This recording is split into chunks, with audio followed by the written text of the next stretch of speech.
Hi all part 3ல நம்ம பார்க்க போகிறது நூசா பெனினா டூர். நூசா பெனினாங்கிறது ஒரு ஐலாண்டு. அது பாலி கீழே வந்துடும். நம்ம பாலிலேருந்து மெயின்லேண்ட் பாலிலேருந்து ஒரு ஃபெரி பிடிச்சி போகிற மாதிரி இருக்கும். ஃபெரி ப்ரைஸ் டிக்கெட்ஸ் எல்லாமே நாங்கள் பேக்கேஜ் எடுத்ததுனால எனக்கு டிக்கெட்ஸ் ப்ரைஸஸ்லாம் தெரியல. அங்கே போனோன்னா நம்ம ஃபெரிலேருந்து ஒரு 45 மினிட்ஸ் ஆகுது. ஸோ இதில் நீங்கள் நோட் பண்ண வேண்டியது என்னென்னா, உங்களுக்கு அந்த மோஷன் சிக்னஸ் இருந்தது, குழந்தைங்கள்லாம் வச்சுருக்கீங்க அப்படின்னா கொஞ்சம் கஷ்டம்தான். என் பையனை அப்படி இப்படின்னு மேனேஜ் பண்ணி தூங்க வச்சுட்டேன். ஸோ எனக்கு ஒன்றும் பிரச்சனை இல்லை. காலைல பிரேக்ஃபாஸ்ட் பண்ணிட்டு நாங்கள் ஒரு 10 o'clock போல் ஃபெரி எடுத்தோம். 40 மினிட்ஸ் ஆச்சு. அங்கே போயிட்டு எங்களுக்கு ஃபஸ்ட்டு காமிச்சது கிறிஸ்டல் பீச் அழகாக இருந்தது, வியூஸ் நல்லா இருந்தது.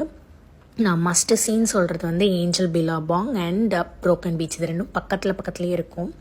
அங்கே ஒரு ஸ்டாச்சு இருக்கும். அது ஆக்சுவலாக ஸ்டோன் நினச்சிக்கிறீங்க எல்லோரும். அது ஆக்சுவலி ஒரு பேம்பூ ஸ்டாச்சு. சூப்பராக இருக்கும். நம்மளால் அந்த ஸ்டாச்சுக்கிட்ட போக முடியாது, நம்ம ஜூம் பண்ணி பார்க்கலாம்.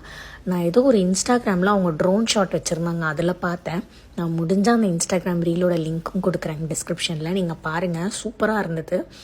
அதெல்லாம் விட அந்த ப்ரோக்கன் பீச்சில் ஆக்சுவலாக எனக்கு அது சொல்ல தெரில, வேர்ல்ஃபுல் மாதிரி வந்துகிட்டே இருந்தது.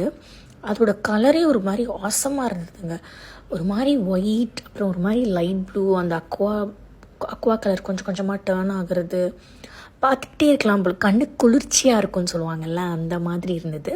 நாங்கள் அதை முடிச்சுட்டு கிளிங்கன் பீச்னு ஒரு பீச்சுக்கு போனோம். அதுவும் ஒரு ஃபோட்டோஜெனிக் ஸ்பாட் தான். அங்கே போய் ஃபோட்டோஸ்லாம் எடுத்துகிட்டு அப்புறம் அவங்களே as a part of package ஃபுட்லாம் கொடுத்துட்டாங்க.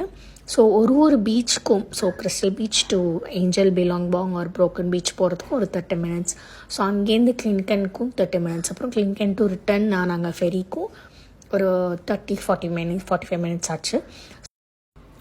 போகிற வழியில் மலையில் போகிற மாதிரியான ரைட் தாங்க. ஸோ குழந்தையெல்லாம் காரில் உட்காரும் போது கேர்ஃபுல்லாக இருந்துக்கோங்க. ஆனால் அவ்வளோ ஒன்றும் ரிஸ்கி ரைட்ஸ்லாம் கிடையாது. பெண்டு, அந்த ஹேர் பின் பெண்ட் அந்த மாதிரிலாம் இல்லை. கொஞ்சம் கரடு முரடான ரோட்ஸாக இருந்தது. பட் நல்ல ஒரு எக்ஸ்பீரியன்ஸு.